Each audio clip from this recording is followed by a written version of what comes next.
प्रश्न संख्या 4। एक जादुई वर्ग में प्रत्येक पंक्ति, प्रत्येक स्तंभ एवं प्रत्येक विकर्ण की संख्याओं का योग समान होता है। क्या यह एक जादुई वर्ग है? तो जैसे यहाँ पे हम लोग देखते हैं कि जो दिया हुआ एक जादुई वर्ग में प्रत्येक पंक्ति, यानी कि इस तरीके से अगर हम लोग देखते हैं, इन्हें यहाँ पे तीनों को अगर जोड़ते हैं, ठीक है, या फिर इस तरह से यहाँ पे तीनों को जोड़ लेंगे तो इसका उत्तर जो भी आएगा, ठीक है, यानी कि हम लोग कैसे भी जोड़े, या इस तरह से जोड़ दे, इस तरह से, या फिर इस तरह से जोड़े, या फिर इस तरीके से जोड़ दे, यहाँ से इस तरीके से, तो इसका उत्तर क्या आना चाहिए? एक ही समान आना चाहिए। अगर एक समान आ जाएगा तभी ये क्या हो जाएगा? जादुई वर्ग होगा। अगर एक समान नहीं आएगा तो ये जादुई वर्ग नहीं होगा। तो चलिए हम लोग यहाँ पे इसको देखते हैं हल करके। तो सबसे पहले यहाँ पे ध्यान देंगे कि देखिए यहाँ पे जो ना सभी के नीचे में क्या दिया हुआ? 13 दिया गया, ठीक है। सभी के नीचे क्या दिया गया? 13। तो इसमें से हम लोग क्या करेंगे कि एक 13 को यहाँ से नीचे लिख लेते हैं, ठीक है। अब देखिए यहाँ से क्या है?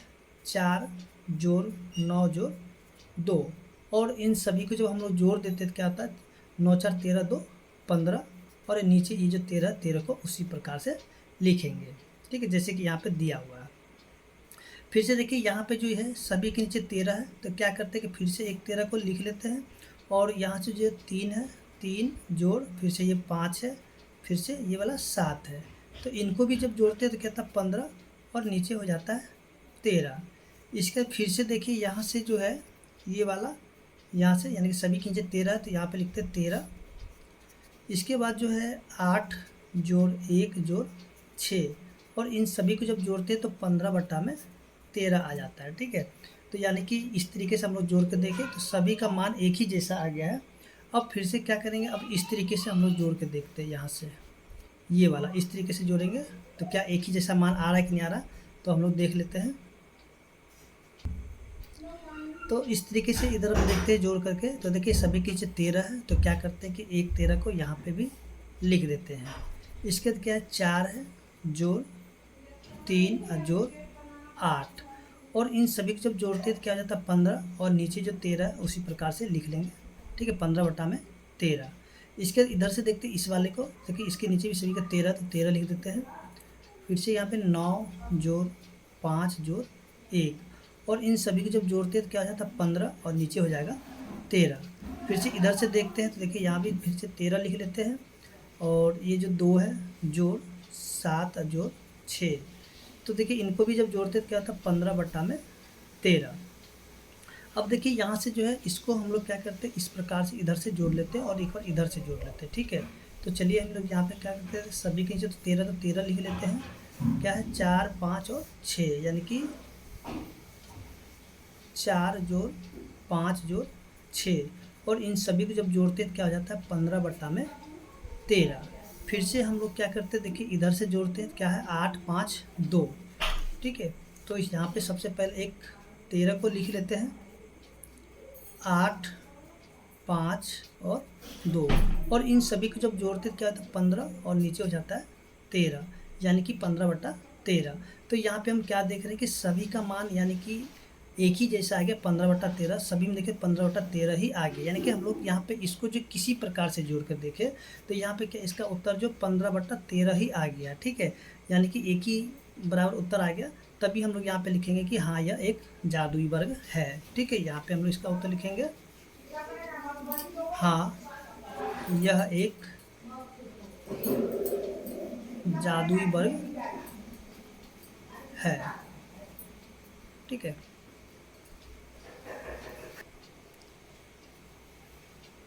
अगला प्रश्न है प्रश्न संख्या 5। देखिए इसमें क्या करना है? जो भिन्न संख्या दिया हुआ है इसे हमें क्या करना? आरोही क्रम यानी कि बढ़ते क्रम में लिखना है। तो चलिए हम लोग यहाँ पे स्टार्ट करते हैं 5 का। 1 से दिया हुआ 1/2, 3/4, 1/5। तो देखिए ये जो यहाँ पे हम लोग देखेंगे, यानी कि इसे हमें क्या करना है? बढ़ते क्रम में लिखना, यानी कि जो सबसे छोटा होगा उसको सबसे पहले लिखेंगे, फिर उससे बड़ा, फिर उससे बड़ा, और सबसे बड़ा हम लोग क्या करना? आखिरी में लिखना है। तो देखिए इसको जो है हल करने के लिए क्या करना होगा? देखिए यहाँ पे सभी का हर क्या है? अलग अलग है, यानी कि असमान है, ठीक है। तो सबसे पहले हमें क्या करना होगा? इनके जो हर है यानी कि असमान है, इसको हम लोग को समान हर वाले यानी समान हर कर लेना होगा, ठीक है। इसके बाद जो हम लोग इसको यानी कि बढ़ते क्रम में लिख लेंगे। तो चलिए सबसे पहले इसका जो हर को समान करते हैं। तो देखिए यहाँ पे लिख लेते हैं 1/2, फिर से यहाँ पे लिखेंगे 3/4 और इसके बाद है 1/5। ठीक है, तो देखिए सबसे पहले क्या करना होगा कि 2, 4 और 5 का हमें करना होगा एलसीएम। 2, 4 और 5 का करेंगे एलसीएम। तो देखिए एलसीएम करते 2 से तो 2 एकम 2, 2 दूनी 4, अब 5 उसी प्रकार से रहेगा। देखिए अब ये किसी से नहीं लगेगा तो इसको लिखें 2 गुना में ये वाला 2 गुना में 5। तो देखिए इनको जब हम लोग गुना करते तो हो जाता है 20, यानी कि एलसीएम क्या आ गया 2, 4, 5 का 20 आ गया। अब देखिए 2 के पहाड़े में 20 कितने बार आएगा, तो यहाँ पे देखते हैं कि 2 के पहाड़े में 20 आता है 10 बार में। तो ऊपर भी 10 से गुना करेंगे और नीचे भी करेंगे 10 से गुना। तो देखिए यहाँ पे भी 4 के पहाड़े में 20 आएगा 5 बार में, तो ऊपर 5 से गुना और नीचे भी करेंगे 5 से गुना। इसके बाद 5 के पहाड़े में 20 आएगा 4 बार में, तो ऊपर 4 से गुना और नीचे भी 4 से गुना। तो देखिए यहाँ से अब क्या करते हैं, इन सभी को गुना कर देते हैं। देखिए इसको काटेंगे नहीं, काटने का फिर से वही मान रह जाएगा, इसको काटना नहीं है।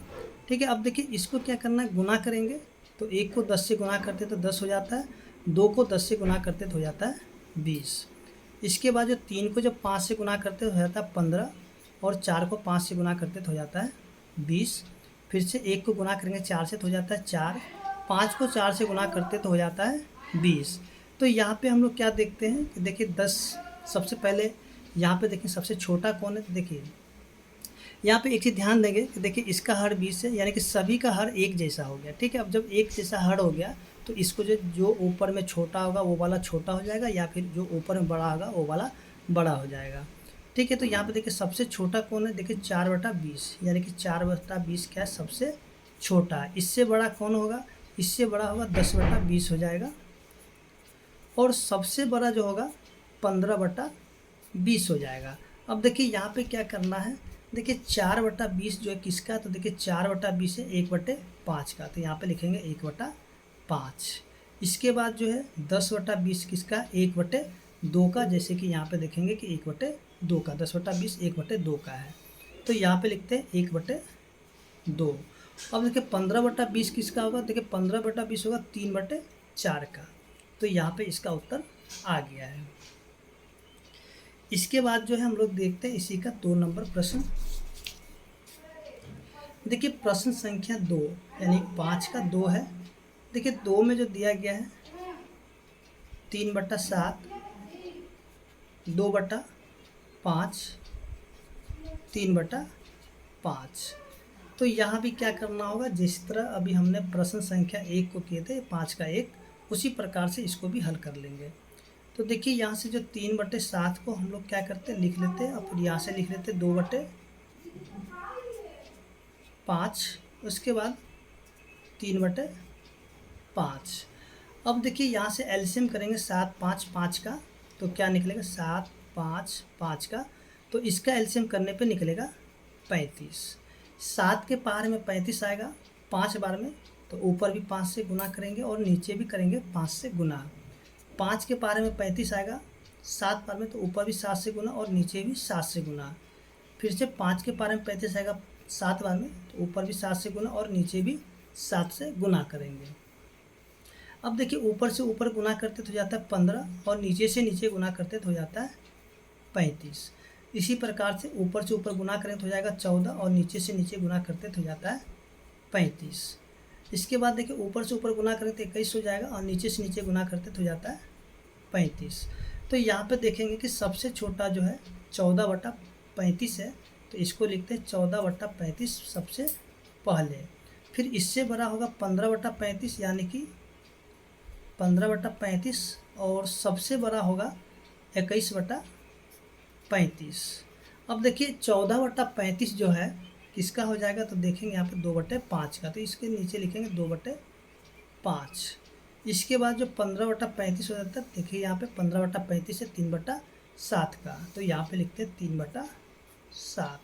और सबसे बड़ा किसका हो जाएगा, देखिए सबसे बड़ा होता है 21/35, तो होगा 3/5।